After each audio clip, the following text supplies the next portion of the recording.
For thousands of years, the multi-species religious hegemony known as the Covenant ruled over a large portion of the Orion Arm. They were the most powerful civilization since the fall of the Forerunners, and there was no greater symbol of their might than the gigantic holy city of High Charity. Construction of the vast edifice began shortly after the Writ of Union between the Sanshayam and Sangheili to serve as the spiritual and cultural hub for the newly formed Covenant. It was designed by Master of the Hearth Laka Mowai of the first assembled choir of builders, and manufactured in orbit around Tulukatho, where a Forerunner Fortress-class vessel had been discovered previously. Assembly of the megastructure was undertaken by an array of mobile foundries called the Supernal Chorus, building around the near-indestructible Forerunner ship, which became known as the Spine of the Gods. The numerous systems of the Great City-to-Be were added to one end of the spine, then surrounded and protected by the Skin of the First Worlds. This was a great rocky hemisphere hundreds of kilometers across, giving the great vessel the appearance of a mushroom. The first part of this hemisphere was made from a segment of Janjer Quam, the homeworld of the prophets themselves, which began the tradition of including materials from the homeworlds of every member species who joined the Covenant. The entire shell was further protected by an energy shield known as Pleon's Gaze, named for the moon whose minerals powered it. Within the Great Dome lay the vast holy city that became the capital of the Covenant. Everything was built in the ornate aesthetic of the prophets, filled with colours and shapes designed to evoke awe and worship among its denizens. High Charity held everything it needed to fulfill its role as the centre of life for the entire empire. This began within the Sanctum of the Hierarchs, the private quarters for the triumvirate of high prophets who ruled over the Covenant, decorated with shards of worlds glassed by their navy. They led the High Council, made up of over 200 Sanshaya ministers and Sangheili commanders who performed the day-to-day duties of government and appointed new hierarchs to lead them. The High Councillors from the two founding races of the Covenant sat opposite each other within the tall and imposing High Council chambers that were richly decorated and ripe with ceremony. Another vitally important cultural location was the Mausoleum of the Arbiter, which housed the remains of all 182 Sangheili to ever hold the title, as well as the sacred armour they wore. The city was also the manufacturing heart of the empire, with enormous foundries and refineries referred to as the assembly forges. These facilities built the Councilors' tools and weapons used by the Covenant war machine. They functioned by constructing items piece by piece using clouds of programmable nanomachines, though as they were inferior copies of Forerunner technology, there was a high likelihood of pattern mutations and transcription errors. These great forges were kept stocked in raw material by merchants and tithe fleet whose ships were received at the Spires of Gifting, a multitude of docking platforms and umbilicals that extended out radially from the stalk on the underside of the city. They accepted the vast quantities of materials to feed the forges, as well as newly discovered Forerunner artifacts and emissaries and workers from across the Covenant. In exchange, manufactured goods, as well as warships and bureaucrats flowed out. Despite or because of its size, the city was not self-sufficient. Food and water for the millions of citizens and billions of menials who made High Charity their home needed to be imported from the tithe world of the empire.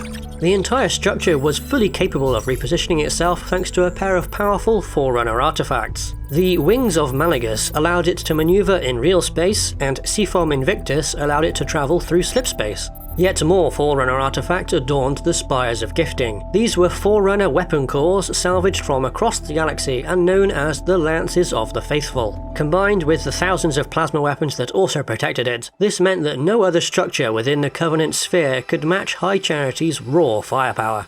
The vessel could also call upon its complement of hundreds of thousands of warriors and millions of thralls for combat, as well as a vast defense fleet made up of hundreds of powerful warships. The crowning feature of the entire Holy City was also vital to its function, the Forerunner Keyship Anodyne Spirit, referred to by the Covenant as the Dreadnought.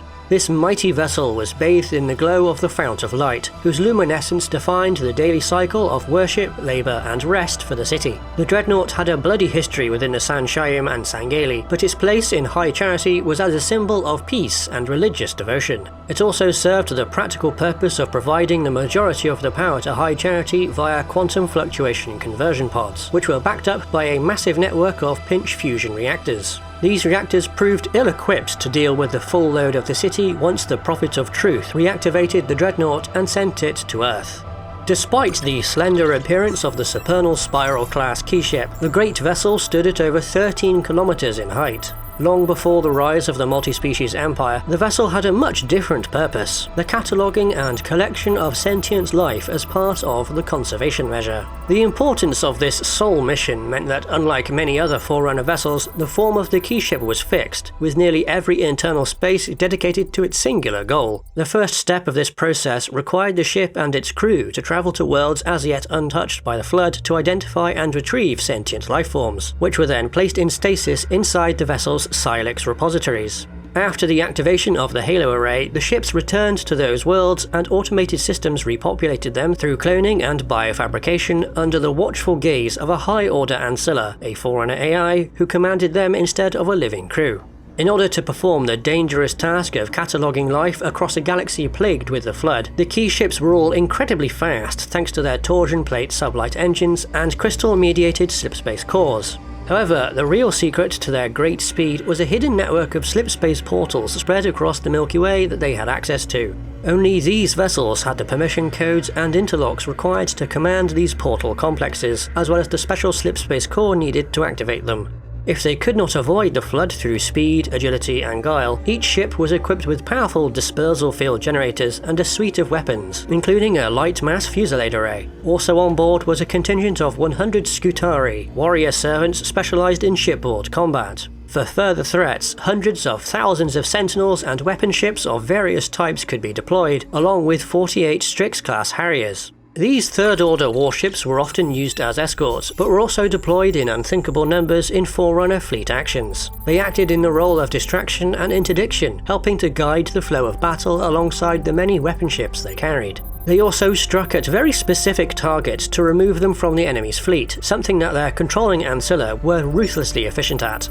The Keyship that became so vital to the Covenant began its history with the Sunshine thanks to the efforts of a shard of the traitorous Forerunner Ancilla 05032 Mendicant Bias. In an act of atonement for its crimes, this shard had stolen the anodyne spirit from the Ark in an attempt to deliver it to the rightful heirs of the Mantle of Responsibility. Unfortunately, the shard was unable to fully control the Keyship, and it landed on Janjur Quam, the homeworld of the Sunshine. Many thousands of years later, they had created a religion based around the many Forerunner artifacts across their world, with the great form of the anodyne spirit being the most revered. However, a century-long war over the vessel tore their civilization apart. This conflict culminated in the Reformists reactivating the long-dormant Keyship and leaving the planet, taking a segment of its crust with them into space. They peacefully explored for hundreds of years until they stumbled upon the Sangheili upon the rocky world of Olgathon. War broke out between the two peoples, with the Dreadnought's vast power causing untold destruction across many Sangheili worlds. The conflict ended with a great battle over Sanghelios itself, along with a coup within the Sunshine. This led to the founding of the Covenant and the creation of High Charity, whose centerpiece was to be the Keyship, now decommissioned as a show of good faith between the two species. Over 1,000 years later, during the tumultuous events of the Human Covenant War, the Prophet of Truth instigated the Great Schism by ordering the extermination of the Sangheili species. Battles were raging across the Covenant Empire, including on High Charity itself, when the Flood arrived aboard the UNSC in amber clad. Shortly after, the Prophet of Truth reactivated the Dreadnought once again and left for Earth, leaving High Charity to its gruesome fate. Days later, the Keyship arrived at a now uncovered Forerunner structure in Africa and opened a portal to the Ark far outside the galaxy before heading through, followed by the remaining forces of the Covenant and UNSC. Unfortunately, the now infested form of High Charity also arrived and crash-landed on the Ark. This great Forerunner structure remained the final resting place for both vessels. The once resplendent city of the warlike and cruel Covenant was reduced to a hulking wreck, surrounded by debris and a containment shield erected by the automated systems of the reactivated Ark to prevent any further outbreaks of the Flood who skulked within its ruins.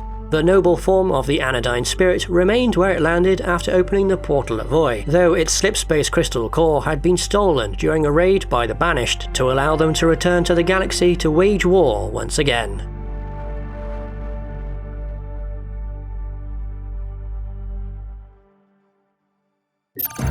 I hope you enjoyed this dual breakdown of High Charity and the Forerunner Keyship from Halo. Please like the video and subscribe for future content, and if you want to support the channel more directly, you can do so by becoming a channel member or through our Patreon. Big thanks to our current and future supporters, and thank you for watching.